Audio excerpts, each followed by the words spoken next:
اللہ کو معلوم ہوتا ہے کہ اس کا بندہ کب اس سے پکارے گا، کب اس کی طرف دوڑ کر آئے گا، کب بے چین ہو کر یا اللہ بلائے گا۔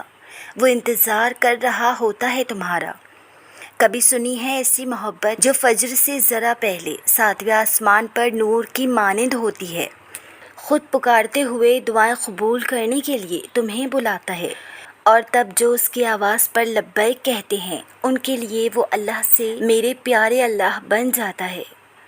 دوست، مددگار، سننے والا، غم دور کرنے والا اللہ پاک ہے جو تمہیں دعا مانگنے کی توفیق دے سکتا ہے۔ وہ تمہاری دعاؤں پر کن بھی تو کہہ سکتا ہے۔ وہ تمہیں مانگنے کی توفیق دیتا ہی تب ہے جب وہ خود راضی ہوتا ہے۔ وہ بس تمہیں اپنے قریب کرنا چاہتا ہے، اسی لیے تاخیر کرتا ہے۔ وہ جو دونوں جہانوں کا مالک ہے، کیا اس کے لیے کچھ مشکل ہے تمہاری ایک خواہش کو پورا کرنا؟ کیا پتہ جو تم مانگ رہے ہو وہ تمہیں اس نے عطا ہی کرنا ہو، مگر اس سے پہلے وہ تم سے بہت بڑے بڑے کام لینا چاہتا ہو سکتا ہے وہ تمہیں پہلے اپنے قریب کرنا چاہتا ہو تاکہ جب تم اپنی خواہش پا بھی لو تو اس رب کائنات کو بھول نہ جاؤ۔ ہو سکتا ہے وہ تمہیں خواہشات تب نصیب کرے جب تمہیں اس کی سب سے زیادہ ضرورت ہو سکتا ہے وہ تمہیں تمہاری خواہشات کے ساتھ ساتھ اور بھی بہت کچھ عطا کرنا چاہتا ہو۔ تو اس آزمائش کی گھڑی میں اس مالک پر بھروسہ رکھو، وہ تمہارے حصے کی خوشیاں تمہیں ضرور نصیب کرے گا۔ تمہارا ہاتھ اٹھا کر اللہ سے مانگنا کوئی عام بات تو نہیں ہے، خوش نصیب لوگوں کو ملتی ہے یہ توفیق۔ تو قبولیت میں دیری پر پریشانی ہونے کی بجائے اپنی خوش قسمتی پر اللہ کا شکر ادا کریں۔ یہ شکر تمہیں دعاؤں کی قبولیت تک لے جائے گا۔ جب اللہ سبحانہ و تعالیٰ کسی بندے کو اپنے قریب کرنا چاہتا ہے تو اسے ایسی چیز کی طلب میں لگا دیتا ہے جو اس کے نصیب میں نہیں ہوتی، کیونکہ جب وہ چیز یا انسان اسے نہیں ملتا تو وہ خوب روتا ہے، زارو قطار روتا ہے، اپنے نصیب پر بھی روتا ہے، دعائیں کرتا ہے، روزے رکھتا ہے، نمازیں پڑھتا ہے۔ جب انسان کوشش کر کے ہار چکا ہوتا ہے تو اسی وقت اللہ کا قرب حاصل ہو جاتا ہے۔ اللہ نے دکھا دیا ہوتا ہے کہ اس کے سوا اور کوئی نہیں۔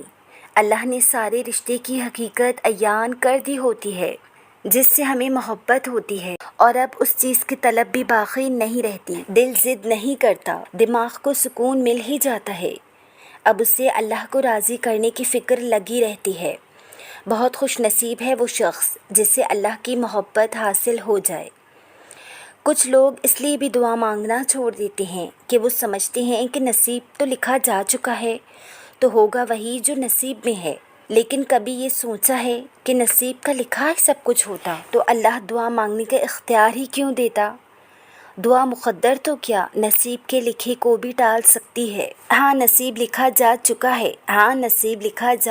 ہے، لیکن یقین مانو دعا نصیب کو بدلنے کی طاقت رکھتی ہے۔ دعا تو پہاڑ کو اس کی جگہ سے سرکا بھی سکتی ہے، دعا تو دو بچھڑے ہوں کو ملا بھی سکتی ہے، دعا تو تمہاری آزمائش کا وقت ختم کر سکتی ہے، دعا تو تمہاری تکلیف اور پریشانیوں کو خوشیوں میں بدل کر رکھ دیتی ہے۔ دعا میں اتنی طاقت ہوتی ہے۔ انسان کا کام صرف سوچنا ہے کہ ایسا کر لیں گے، ویسا کر لیں گے، اور جب زندگی ہماری امیدوں کے مطابق نہیں چلتی تو ہم پریشان ہو جاتے ہیں، اور نصیب اور مقدر کا پتہ تو صرف اللہ کو ہی ہے۔ آگے کیا ہونا ہے، کیسے ہوگا، سب اللہ کو پتہ ہے، ہمارا تو صرف اندازہ ہوتا ہے زندگی کو لے کر، پتہ تو کسی کو بھی نہیں ہوتا۔ تو کل کو لے کر کیوں پریشان ہو، کیوں یہ سوچ کر فکر مند ہو کہ اگر ایسا نہ ہوا تو کیا ہوگا؟ جہاں چیزیں انسان کی بس سے باہر ہونے لگیں وہیں پر دعاؤں کا بس چلنے لگتا ہے۔ تمہاری مانگی ڈھیر ساری دعائیں اللہ کے پاس جا کر تمہاری خوبصورت نصیب کی سفارش کرتی ہیں، کیونکہ دعائیں ہی تو ہیں جو مقدر کو خوبصورت بنا سکتی ہیں۔ سب کہتے ہیں کہ اللہ دکھ اسی کو دکھاتا ہے جس سے وہ پیار کرتا ہے۔ ایسا ہے تو مجھے یہ دکھ منظور ہے، جیسا تو چاہتا ہے میرے اللہ، اسی میں میں راضی ہوں، جیسا تو نے میرے لیے سوچا ہے اسی میں میں بہت خوش ہوں۔ میں وعدہ تو نہیں کر سکتی یا اللہ، لیکن میں کوشش ضرور کروں گی۔ تیرا بنایا یہ دل کبھی کبھی کمزور پڑ جاتا ہے، اسی لیے میں ہمیشہ کوشش کرتی رہوں گی اپنے غموں میں مسکرانے کی۔ ہاں، رونا تو آ جاتا ہے، رو لوں گی، لیکن تجھے ناراض نہیں کروں گی، تجھ سے شکوہ بھی نہیں کروں گی۔